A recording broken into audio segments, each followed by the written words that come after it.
Asante. Nilimtaja Mheshimiwa Joseph Msukuma, ajiandae Mheshimiwa Janet Elias Mahawange.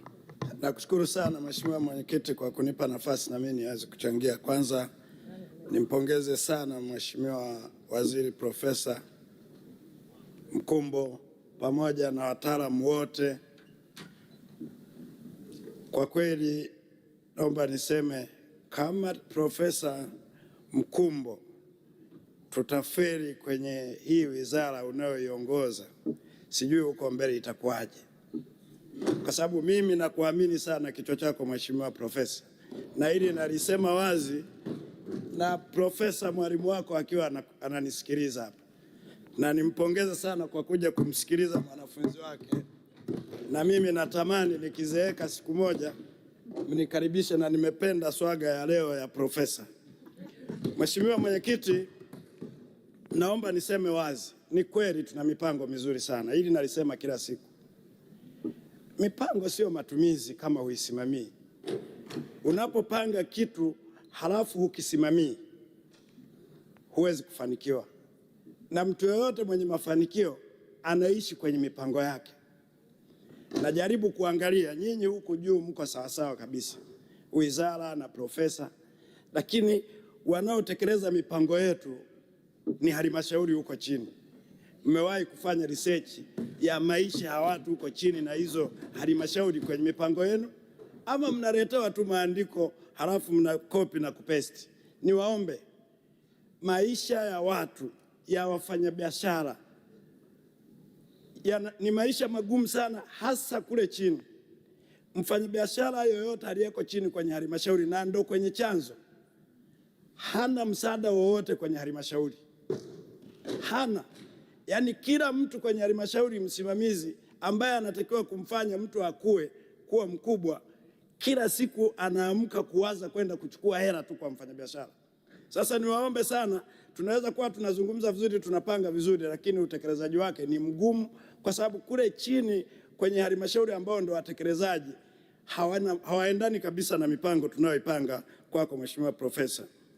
Lakini la pili, Profesa, huwa najaribu kujiuliza kwa elimu yangu ya kawaida, na nimpongeze Rais, nilimuona juzi anasema yeye mwenyewe anakata misafara na wataalamu wake wengine watapanda basi, na alipokuwa anahutubia kwenye hotuba yake hapa alitoa maelekezo na akasema malengo yake, lakini sijui ugumu uko wapi.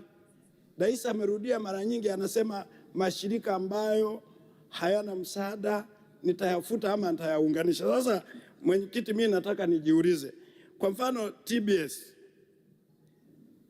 na WMA wote ni wale wale, lakini kila upande kuna DG.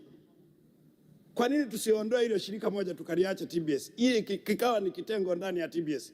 Kwa sababu kazi ni ile ile wanayoifanya, na wewe nayo unatuahidi tu na yaunganisha, sijui wanakupiga bitu, unapotelea wapi tena nashindwa kuelewa. Nenda EULA, kuna EULA afu kuna PULA, kazi ni ile ile. Kwani haweza kuwa kitengo ndani ya EULA mpaka kila mahala tukawe na DG, tuwe na mkurugenzi, sijui tuwe na V8 kama 8? Hatuoni kama tunaongeza matumizi ambayo hayana maana yote. Twende kwenye Kamatech, TIRIDO, TEMDO, SIDO. Ukiangalia kazi zinazofanyika zote ni za SIDO, lakini kila mahala kuna DG. Ugumu uko hapi? Kila mwaka na Rais ameshawaeleza, mnashindwaje kuyaunganisha ya mashirika? Nenda UDAT, UDAT alafu na DAT, wote ni wakurugenzi na jamani, maprofesa. Na bahati nzuri Profesa, nimeanza vizuri. Wewe Profesa, katibu wako msema Profesa, kina Mchechu, wote wasomi wazuri. Sasa naona Mheshimiwa Rais haja anipe kitengo humo, dokta mwenye akili, nikafanye kazi yangu na PhD yangu niwarekebishe huko ndani. Unakuwaje na wakurugenzi ambao wote wanafanya kazi moja? Na mimi na kumbukumbu nzuri sana Profesa, umeunganisha TAC na IPZA. Mnaonaje tunavyoenda kwa sasa? Mmetengeneza TISENZA hivi. Kwa nini mmeweza, halafu hawa makorokoro tunazidi kubaki nayo tu, tunapiga maneno kila siku? Wewe ukiwa katibu wa Wizara ya Maji, kulikuwa na DAWASCO na DAWASA, wote kazi ile, lakini zote zina wakurugenzi. ukaunganisha ikawa DAWASA. Unaonaje haya mafanikio? Kwa hiyo niombe sana Profesa, mipango lazima tuwe tunaisimamia, sio mnatuahidi halafu kwenye utekelezaji inakuwa haiwezekani. Lazima tufike mahali kama nchi tukubaliane, swala tunalolizungumza na kulipisha kwenye mipango yetu ni lazima likatekelezwe. Swala lingine Mheshimiwa Mwenyekiti ni upande wa kilimo. Mheshimiwa, naomba niulize, mimi toka kuzaliwa sijawahi kuona yani wizara moja ina bodi zinafika 50. Bodi ya tumbaku, bodi ya korosho, bodi ya pareto, bodi ya kahawa, kila zao. Sasa na mimi kwangu tunalima mananasi, uniundie na bodi ya mananasi. Hizi kazi zote zinaweza kufanywa na mwenyekiti mmoja tu mwenye akili. Bodi ya mazao, bodi ya magunia, bodi ya mbolea, kila mahali tumeweka bodi. Uliona wapi? Wizara moja ina bodi karibia 50. Ni kutengeneza mifereji ya watu kula na kuongeza mzigo kwa serikali, wakati matatizo bado tunayo nyingi. Nilikuwa nakuomba sana, kama Mheshimiwa Rais amekupa kuzirekebisha wizara na mashirika, naomba sana fanya kazi bila kuogopa mtu. Mheshimiwa Mwenyekiti, nilisoma gazeti la Nipashe Profesa, mimi natokea kijijini, la Machi 25. Likawa linaeleza, limechora picha nyingi sana za mboga za majani pale, kwamba hizi mboga zina sumu, na ilijadiliwa sana mitandaoni. Sasa kwa sisi tunaotoka kijijini, chakula chetu cha kila siku ni huo mchicha, kabechi, hayo mboga ya majani, ambayo sasa hata mkipita mnaenda Dar es Salaam mnaona barabarani kila mahali ni bustani. Siku ya kwanza, siku ya tatu, siku 7 mchicha huko sokoni. Na tumeshaambiwa ni sumu. Mpango wako ni nini? Tunahitaji mpango wa haraka kutunusuru. Kwa sisi tunaotoka kijijini, siku umepata hela ndo tunakula dagaa. Maisha yetu yote ni hizo mboga za siku 7, halafu zote zina sumu, na tunakaa humu na wasikiliza wataalamu wanahoji kwamba sasa hivi wagonjwa wa figo wameongezeka. Tunauana wenyewe, tunaonana hivi hivi. Niombe, kwa sababu hili ni kama janga, baadaye tutakuja kuwa watu wengi zaidi ya hata mauaji ya kimbari.